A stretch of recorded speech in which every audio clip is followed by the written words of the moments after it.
নমস্কার বন্ধুরা। প্রথম দফার ভোট অলরেডি কমপ্লিট হয়েছে। দ্বিতীয় দফার ভোট 29শে এপ্রিল রয়েছে। এই ভোট পর্বের মধ্যখানেই একটা বড় প্রশ্ন আসছে যে পশ্চিমবঙ্গে কি তাহলে রাষ্ট্রপতি শাসন লাগতে চলেছে। হ্যাঁ বন্ধুরা, আপনাদের মধ্যে প্রশ্ন আসছে হয়তো যে হঠাৎ করে আমি এই কথাটা কেন বলছি। চলুন দেখে নিই সুপ্রিম কোর্টে অ্যাকচুয়ালি ওই দিন কি ঘটেছিল।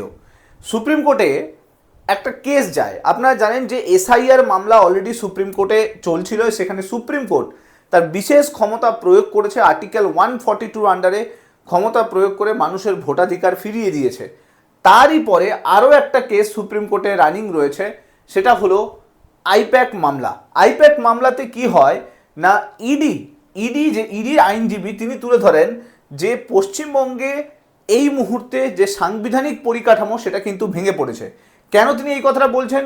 তিনি বলছেন সুপ্রিম কোর্টের কাছে তিনি জানিয়েছেন, ইডির আইনজীবী জানিয়েছেন যে যখন আইপ্যাক দপ্তরে ইডি রেড করতে গিয়েছিল সেই সময় মুখ্যমন্ত্রী এবং রাজ্যের পুলিশ আধিকারিক এবং বিভিন্ন বড় বড় আমলারা ইডির এই যে রেডটাকে বাধা দেয় এবং তার সঙ্গে সঙ্গে মুখ্যমন্ত্রীকে সাহায্য করে কয়লা পাচারের কিছু গুরুত্বপূর্ণ এভিডেন্সকে নিয়ে আসার জন্য। অর্থাৎ গুরুত্বপূর্ণ এভিডেন্স ইডির কাছ থেকে কিন্তু জোর করে মুখ্যমন্ত্রী নিয়ে চলে আসে। তো ইডির আইনজীবী প্রশ্ন করেন, সত্যি কি মুখ্যমন্ত্রীর কাছে এতখানি ক্ষমতা আছে? সত্যি কি সাংবিধানিক কিছু অধিকার কি দেয়া রয়েছে মুখ্যমন্ত্রীকে? তো সেই ক্ষেত্রে সুপ্রিম কোর্ট বলেন যে এরকম যদি সিচুয়েশন হয় তাহলে তো কনস্টিটিউশনাল মেশিনারি ব্রেকডাউন হয়েছে। অর্থাৎ সুপ্রিম কোর্টের যুক্তি এটা যে যদি এই ধরনের আইন শৃঙ্খলা লঙ্ঘন হয় তাহলে তো রাজ্যের যে সাংবিধানিক পরিকাঠামো সেটা কিন্তু ভেঙে পড়েছে। এবং তার সঙ্গে সঙ্গে সুপ্রিম কোর্ট কোর্ট করে যে সংবিধানের 356 ধারাতে বলা আছে কোনো রাজ্যের সাংবিধানিক যন্ত্রের অর্থাৎ সাংবিধানিক পরিকাঠামো যদি ভেঙে পড়ে তাহলে সেই রাজ্যে ইমিডিয়েটলি রাষ্ট্রপতির শাসন জারি করা যেতে পারে। খুব বড় প্রশ্ন এখান থেকে উঠে আসছে, তাহলে কি সুপ্রিম কোর্ট রাষ্ট্রপতি শাসন জারি করবে? রাজ্যের বর্তমান যে ল অ্যান্ড অর্ডার সেটা কিন্তু সম্পূর্ণ ব্রেকডাউন হয়েছে। এখন তারপরে সুপ্রিম কোর্ট বলে যে এর পরবর্তী শুনানিতে ধার্য করা হবে আদৌ পশ্চিমবঙ্গের কনস্টিটিউশনাল মেশিনারি বা ব্রেকডাউন হয়েছে কিনা। আমরা জানি যে এখন ভোট চলছে, প্রথম পর্বের ভোট অলরেডি মিটে গেছে, দ্বিতীয় পর্বের ভোট 29 তারিখ রয়েছে। সো তার আগে এই ধরনের বড় স্টেটমেন্ট সুপ্রিম কোর্টের তরফ থেকে আসা সেটা একটা ক্ল্যারিটি দেয় যে যে কোনো সময় পশ্চিমবঙ্গে রাষ্ট্রপতি শাসন জারি হতে পারে। এই ভিডিওতে ডিটেলসে দেখার চেষ্টা করব যে রাষ্ট্রপতি শাসন সত্যি কি জারি হতে পারে, রাষ্ট্রপতি শাসন জারি হলে কিভাবে হতে পারে, প্রসিডিওর কি আছে, এবং তার সঙ্গে সঙ্গে এটাও ডিসকাস করব যে সংবিধানে রাষ্ট্রপতি শাসন নিয়ে কি কি বলা আছে। সম্পূর্ণ কিছু ডিটেলস এই ভিডিওটার মধ্যে থাকবে। ভিডিওটা ভালো লাগলে লাইক করে দেবেন, চ্যানেলটাতে নতুন হয়ে থাকলে সাবস্ক্রাইব করে নেবেন এবং মাস্ট এই ভিডিওগুলোকে শেয়ার করতে ভুলবেন না। দেখুন, প্রথমে আসি রাষ্ট্রপতি শাসন বেসিক্যালি ব্যাপারটা কি। দেখুন, আর্টিকেল 14, আর্টিকেল 32, আর্টিকেল 356 সুপ্রিম কোর্টের এই মামলাতে কিন্তু খবরে রয়েছে। আর্টিকেল 14 এর মাধ্যমে এবং 32 এর মাধ্যমে ইডির আইনজীবী বলেছেন যে ইডির যে অধিকার সেই অধিকারটাকে কেড়ে নেওয়া হচ্ছে এবং মানুষের যে ন্যায় পাওয়ার যে অধিকার সেটাকেও কিন্তু কেড়ে নেওয়া হচ্ছে। দ্যাটস ওয়াই আর্টিকেল 32 মাধ্যমে রিট পিটিশন ফাইল করেছে ইডির আধিকারিকরা, মানে আইনজীবীরা। এবার যদি আসি, সুপ্রিম কোর্ট বলছে তাহলে কি আর্টিকেল 356 কি ব্রেকডাউন হয়েছে? কারণ 356 কি লাগাতে হবে? দেখুন, 356 তখনই লাগানো হয় যখনই কিন্তু কোনো রাজ্যের যদি ল অ্যান্ড অর্ডার, যদি ওই রাজ্যের সম্পূর্ণ সাংবিধানিক পরিকাঠামো যদি ভেঙে পড়ে, কেউ কাউকে যদি না মানে, এখন ধরুন পুলিশকে কেউ মানছে না, ওখানে প্রচুর পরিমাণে ভায়োলেন্স হচ্ছে, তখন কিন্তু প্রেসিডেন্ট রুল চালানো হয়। এবার জেনে রাখুন, প্রেসিডেন্ট রুল দুভাবে কিন্তু একটা রাজ্যের ওপরে চাপতে পারে। দুটো ধারা, আর্টিকেল 356 এবং আর্টিকেল 365 এর মাধ্যমে। 356-এ বলা আছে যে কোনো রাজ্যে যদি ল অ্যান্ড অর্ডার সিচুয়েশন খুব একটা ভালো না থাকে, অর্থাৎ প্রচুর পরিমাণে ভায়োলেন্স হচ্ছে, প্রচুর পরিমাণে খুন খারাপি হচ্ছে, মানুষের অধিকার বঞ্চিত হচ্ছে, ন্যায়ের অধিকার বঞ্চিত হচ্ছে, তাহলে কিন্তু রাষ্ট্রপতি চাইলে সেই রাজ্যের সমস্ত পাওয়ার নিজের হাতে নিতে পারে আর্টিকেল 356 অ্যাপ্লাই করে। বুঝতেই পেরেছেন, এর মাধ্যমে কিন্তু রাজ্যে রাষ্ট্রপতি শাসন জারি হয়ে যাবে। আরেকটা প্রসিডিওর আছে, সেটা হলো আর্টিকেল 365 এর মাধ্যমে। সেটা কিভাবে? ধরুন সেন্ট্রাল গভর্নমেন্ট কোনো একটা স্কিম চালু করলো, স্টেট গভর্নমেন্ট বললো সেই স্কিমকে আমি মানবো না। বুঝতেই পেরেছেন?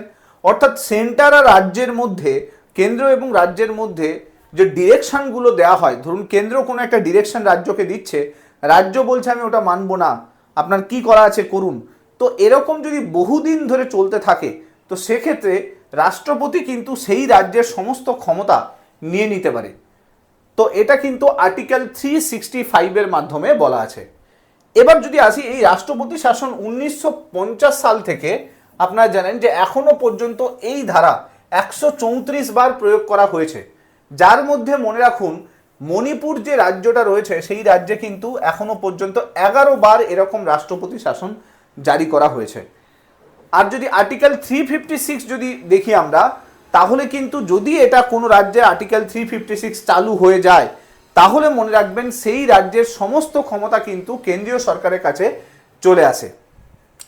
এবার প্রশ্ন হলো, তাহলে তো এরকম করলে যে কোনো সময় যে কোনো রাজ্যের ওপরে কেন্দ্র সরকার জোর করে এমার্জেন্সি চালু করিয়ে দিতে পারে। দেখুন সংবিধানে কিছু কিছু রুলস দেওয়া রয়েছে। সংবিধানে বলা আছে এমার্জেন্সি 3 ধরনের এমার্জেন্সি চালানো যায়। কি কি এমার্জেন্সি? যদি কোনো যদি কখনো দেশের ওপরে কোনো যুদ্ধ হয়ে যায় বা কোনো বাইরের দেশ অ্যাটাক করে দেয়, তখন কিন্তু আমরা ন্যাশনাল এমার্জেন্সি চালু করতে পারি, যেটা আর্টিকেল 352-তে বলা আছে। আবার যদি কখনো কোনো রাজ্যের পরিস্থিতি ভেঙে যায়, তার ব্রেকডাউন হয়, তার সাংবিধানিক যে সমস্ত যে ল অ্যান্ড অর্ডারগুলো রয়েছে বা সাংবিধানিক যে পরিকাঠামোগুলো রয়েছে সেগুলো যদি ভেঙে যায়, তখন কিন্তু আর্টিকেল 356 বা প্রেসিডেন্ট রুল চালু করা হয়। আর যদি কোনো রাজ্যে বা দেশের মধ্যে যদি প্রচুর পরিমাণে ক্রাইসিস হয়ে যায়, ফিনান্সিয়াল ক্রাইসিস হয়ে যায়, হ্যাঁ, তাহলে কিন্তু অর্থনৈতিক যদি ক্রাইসিস হয়, তাহলে কিন্তু আর্টিকেল 360-র মাধ্যমে ফিনান্সিয়াল এমার্জেন্সি চালু করতে পারে। এইটা প্রেসিডেন্টের কাছে এই 3খানা এমার্জেন্সির পাওয়ার কিন্তু রয়েছে। এখন আসি যে ধরুন রাষ্ট্রপতি শাসন জারি হবে, তাহলে কি করতে হবে? রাষ্ট্রপতি শাসন জারি করতে গেলে আপনাকে প্রথমে ঘোষণাটা 2 মাস লাগবে লোকসভা এবং রাজ্যসভাতে সেই ঘোষণার যে বিলটা, সেই বিলটাকে পাস করানোর জন্য। অর্থাৎ একবার রাষ্ট্রপতি শাসন কোনো রাজ্যে চালু হয়ে গেলে সেই রিলেটেড একটা কিন্তু বিল আসবে, সেই বিলটাকে লোকসভা এবং রাজ্যসভা দুটো হাউসেই পাস করাতে হবে। যদি এটা পাস হয়ে যায়, তাহলে রাষ্ট্রপতি শাসন 6 মাসের জন্য চালু হয়ে যাবে। এবার যতবার এরকম পাস হয়ে যাবে, যেই 6 মাস কমপ্লিট হবে, আবার যদি এক্সটেন্ড করা হয়, তাহলে কিন্তু আবার 6 মাসের জন্য এক্সটেন্ড করা যেতে পারে। অর্থাৎ এইটা প্রেসিডেন্ট চাইলে ম্যাক্সিমাম 3 বছর পর্যন্ত এক্সটেন্ড করা যাবে, তার বেশি নয়। 3 বছর পর্যন্ত ম্যাক্সিমাম রাষ্ট্রপতি শাসনকে কন্টিনিউ করানো যায়। এবার আসি, এরকম প্রেসিডেন্ট রুল অনেক দিন ধরে কোন কোন রাজ্যে অলরেডি হয়েছে। আপনারা যদি দেখেন, পাঞ্জাব হচ্ছে এরকম প্রথম স্টেট যেখানে প্রেসিডেন্ট রুল বা রাষ্ট্রপতি শাসন জারি করা হয়েছিল। এরপরে আমরা যদি দেখি, জম্মু কাশ্মীরে টোটাল 4668 দিন এমার্জেন্সি চলছিল। তারপরে দেখুন পাঞ্জাবে 3878 দিন কিন্তু এমার্জেন্সি চালু ছিল। এরপরে যদি দেখি পুডুচেরি 2739 দিন এমার্জেন্সি চালু ছিল। তার মানে বুঝতেই পারছেন এই সমস্ত রাজ্যে এমার্জেন্সি কিন্তু বা প্রেসিডেন্ট রুল যদি দেখি, সেটা কিন্তু অনেক দিন ধরে চালু ছিল। এরপর আসি, কোনো একটা জায়গায় ধরুন প্রেসিডেন্ট রুল চালু হলো, সেক্ষেত্রে সেই প্রেসিডেন্ট রুলটা অ্যাকচুয়ালি ভ্যালিডভাবে লাগানো হয়েছে কিনা সেটা একমাত্র দেখতে পারে সুপ্রিম কোর্ট।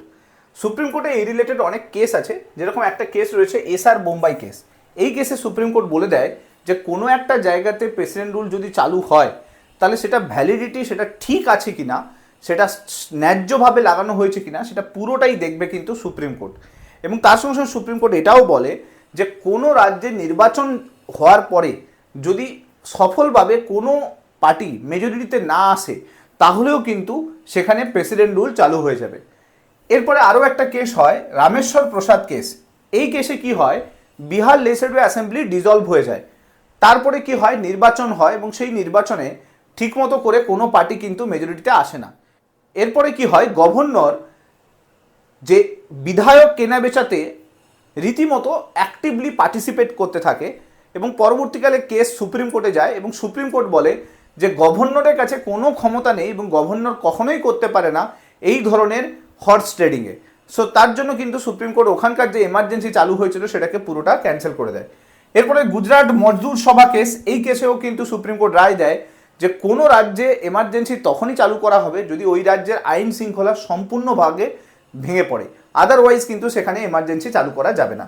এবার যদি পশ্চিমবঙ্গের ক্ষেত্রে আসি, পশ্চিমবঙ্গে দেখুন দুদিক থেকেই লাগছে যে সরকার তৈরি হতে পারে। টিএমসি বলছে সরকার তৈরি করতে পারবে, বিজেপি বলছে সরকার তৈরি করতে পারবে।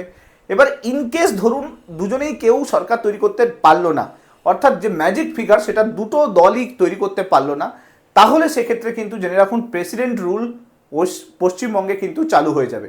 সো এই বিষয়টাও বারবার সামনে আসছে, তবে বর্তমানে সুপ্রিম কোর্টে কিন্তু প্রেসিডেন্ট রুলের ব্যাপারটা আসছে, এখানে কিন্তু হাং অ্যাসেম্বলির ব্যাপারটা আসছে না।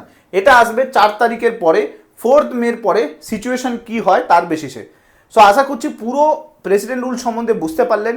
এখন দেখার বিষয় যে পরবর্তীকালে কি হয়, যা কিছু নতুন আপডেট আসবে আমি চেষ্টা করব আপনাদের সামনে ভিডিওর মাধ্যমে নিয়ে আসার। ভিডিওগুলো ভালো লাগলে মাস্ট লাইক করে দেবেন, চ্যানেলটাতে নতুন হয়ে থাকলে সাবস্ক্রাইব করে নেবেন এবং মাস্ট এই ভিডিওগুলোকে শেয়ার করতে ভুলবেন না। Thank you so much. Next ভিডিওতে আপনার সঙ্গে আবার দেখা হচ্ছে। Till then bye by.